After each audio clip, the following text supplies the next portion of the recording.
మొన్నటి వరకు టీ20లో ఏకఛత్రాధిపత్యం ప్రదర్శించిన భారత జట్టు ఒక్కసారిగా చతకల పడింది. 2026 ప్రపంచ కప్ గెలిచిన తర్వాత ఆడిన 5 మ్యాచ్ల్లోనూ టీమిండియా ఒక్క మ్యాచ్లోనూ విజయం సాధించలేకపోయింది. టీ20 క్రికెట్ చరిత్రలో టీమిండియాకు ఇలాంటి పేలవమైన పరిస్థితి ఎదురు కావడం ఇదే తొలిసారి. చిన్న జట్టు అయిన ఐర్లాండ్ చేతిలో ఘోర పరాజయాన్ని చవిచూసిన శ్రేయస్ అయ్యర్ ఇప్పుడు ఇంగ్లాండ్ తో జరుగుతున్న 5 టీ20ల సిరీస్ లోని తీవ్ర నిరాశజనక ప్రదర్శన చేస్తుంది. దీంతో ఇప్పుడు భారత్ వరుసగా రెండో సిరీస్ ను కూడా కోల్పోయే ప్రమాదంలో పడింది. ఇప్పటి వరకు 3 మ్యాచ్లు పూర్తయ్యాయి. ఓ మ్యాచ్ వర్షం కారణంగా రద్దు కాగా మిగతా 2 మ్యాచ్ల్లోనూ ఇంగ్లాండ్ గెలిచింది. ఇక చివరి 2 మ్యాచ్ల్లో టీమిండియా తప్పకుండా గెలవాల్సిన పరిస్థితి, లేదంటే సిరీస్ ను కోల్పోతుంది. ఈ రోజు బిస్టల్ వేదికగా 4వ టీ20 మ్యాచ్ జరగనుంది. కీలక పోరు కోసం భారత తుది జట్టులో మేనేజ్మెంట్ మార్పులు చేసే అవకాశాలు ఎక్కువగా కనిపిస్తున్నాయి. ఈ సిరీస్ లో తిలక్ వర్మ ఇప్పటి వరకు ఆడిన ఇన్నింగ్స్ లో ఓ మ్యాచ్ లో 13, మరో మ్యాచ్ లో 24, అలాగే మొన్న 3వ మ్యాచ్ లో 3 పరుగులు మాత్రమే చేసి నిరాశపరిచిన తిలక్ వర్మపై వేటు వేసి ఏచన్లో టీం మేనేజ్మెంట్ ఉన్నట్లు తెలుస్తుంది. అతడి స్థానంలో సీనియర్ ప్లేయర్ సంజు శాంసన్ జట్టులోకి తీసుకొని వన్ డౌన్ లో ఆడించే ఛాన్స్ ఉంది. ఇక సంజు శాంసన్ వరుసగా 2 మ్యాచ్లకు దూరం పెట్టడంపై క్రికెట్ ఫ్యాన్స్ తీవ్ర ఆగ్రహంతో ఉన్నారు. టీ20 వరల్డ్ కప్ గెలిపించిన హీరోని పక్కన పెడతారా,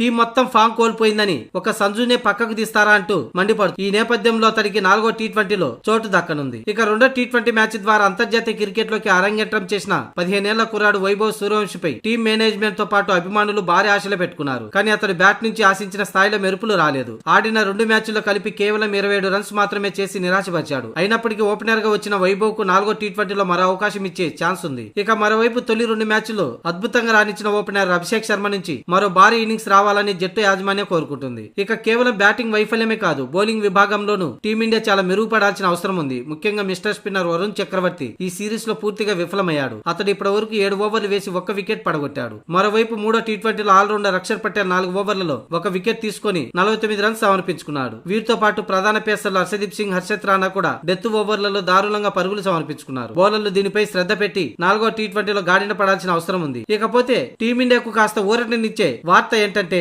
4వ మ్యాచ్ జరగనున్న బ్రిస్టల్ మైదానంలో భారత జట్టుకు మంచి రికార్డు ఉంది. ఇప్పటి వరకు ఈ గ్రౌండ్ లో టీమిండియా ఒకే ఒక టీ20 మ్యాచ్ ఆడింది. 2018లో జరిగిన హోరాహోరీ పోరులో 199 రన్స్ భారీ లక్ష్యాన్ని టీమిండియా కేవలం 3 వికెట్లు మాత్రమే కోల్పోయి ఇంకా 8 బంతులు మిగిలి ఉండగానే ఛేదించింది. దీంతో ఈ రోజు 4వ టీ20లో అదే తరహా జోరును ప్రదర్శించి ఈ మ్యాచ్ లో గెలిస్తేనే టీమిండియాకు సిరీస్ కోల్పోకుండా జాగ్రత్త పడే అవకాశం ఉంది. ఓడిపోతే మ్యాచ్ తో పాటు సిరీస్ ఇంగ్లాండ్ వశం అవుతుంది. మొత్తంగా టీమిండియాలో ఒకే ఒక్క మార్పుతో, అంటే తిలక్ వర్మ స్థానంలో సంజు శాంసన్ ప్లేయింగ్ 11లోకి రానున్నాడు.